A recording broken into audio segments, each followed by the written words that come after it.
All right. Woo, woo. Okay. All right. Well, Leroy set me up really good because I'm what happens when you look at 30 to 40, 50 years of garbage, and this is what happens. I made a character called Cadavera. It's a Franken-starlet. The Frankenstein monster is my favorite character, more so than, you've got Dracula, I've got the Frankenstein monster. She's made from the pieces of dead movie stars. So Cadavera is a death certificate for the 20th century. She's made from Sharon Tate, Jane Mansfield, Marilyn Monroe, and the later incarnations, she has the Black Dahlia's head. In this incarnation, I created her in 1984. I was very much into the punk rock Antenna Club culture here. She first appeared in Mr. Monster, Michael Gilbert's reinvention of the title number 4 in 1988. And she was wearing a Misfits shirt and all that effect of pop culture.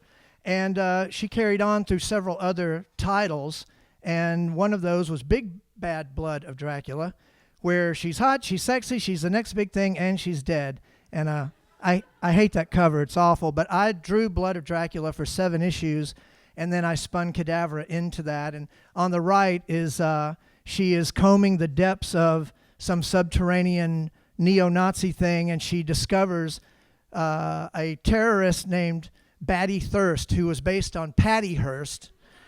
But Batty Thirst had shrunken heads of state on her shoulders.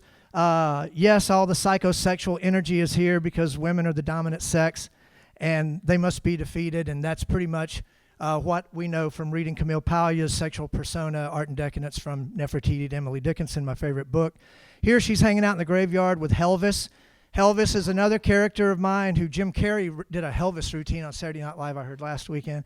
Helvis is made from the pieces of dead rock stars.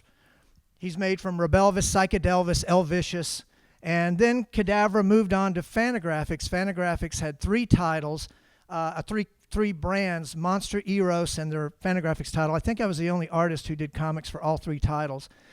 And she had her first 2 issues, about 1991, 1992. You can find these if you dig hard enough in a box under a table somewhere. My work had evolved at this point. She had a mad doctor named Professor Shelley. There was the Jack Kirby-esque robot named Gugog. She could not remember where she came from because this teenage girl's head had been connected to the parts of these 20th century icons. And this was an LSD period page, as I recall.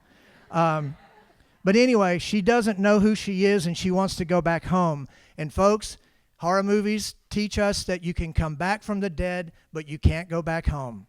And I had just moved here in the A84 to go to art school. Whole new experience for me coming from a gravel road in Mississippi. I couldn't go back home. Aurora model hobby kits that were glow-in-the-dark kits in the 60s and 70s. I got the rights to give Cadavera an Aurora catalog number that was 437, where I got to list her origin, and I got to list the women and their measurements and their mortalities, their death dates. Then I met Delana Tennell, who looks like a cartoon. I didn't have to draw anymore. I could just exploit my friends. So I made Damselvis, Daughter of Helvis, and then I put Delana in Teenage Tupelo, which that guy right there helped record the soundtrack for, and the band Impala. So Delana was from Texas. Delana understood 40s pinup imagery, 50s cheesecake, bondage, Irving Klaw, Betty Page, that whole era of the 90s where the 20th century had a yard sale for the entire century. And the 90s for us was all about every decade in the 20th century. I tried to make a movie with Delana called Cadavera, and this is photos by Victoria Renard. And we could never quite get it off the ground because the expectations for something like that were just too demanding and just too expensive, really. And it's, I hadn't met the right people yet. I still haven't, actually.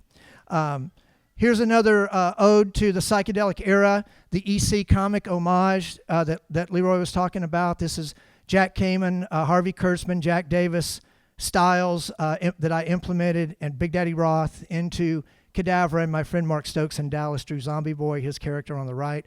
Kind of an homage to Bob Oxner and Nick Cardy. Then I met Corey Dials in 2006, and I got Corey to be Cadavera because Corey pretty much was everything that I saw in the kind of character that I was drawing, sort of a Vampirella-esque tradition of 20th century iconoclastic or psycho-iconoclastic female horror icon. Here she is as Cadavera. This is probably one of the best pictures. I have a 5-minute short on the Gorilla Monster YouTube channel that you can see the Cadavera movie, but it was really all a setup about her getting her head cut off by a hot rod UFO driven by Professor Shelley, and then she wakes up and she doesn't remember who her parents are, and it's called Cadavera Meets Her Parents. And Corey went through this makeup process, which took all day and then about 5 minutes to shoot.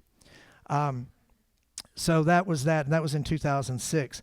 Then Corey and I went on to make Cigarette Girl a couple of years later, and there's right across the street. So then Cigarette Girl finally came out about 6 months ago. Music and Arts put out the DVD, and you can get the DVD. You can get a Cadavera shirt back there from Keith, by the way. But yes, so Corey and I managed to go on and make something that was easier to make, because Cadavera is really, as Camille Paglia said, psycho-iconoclastic, which is on the hieroglyphical scale, it exists and looms larger than mortality and sexuality and horror and the tropes of all those genres are very hard to pull off, especially in this day and age, because we've seen it all as we've curtailed it into art. Here are the hot rod UFOs. That's the twin bolt that Professor Shelley drives.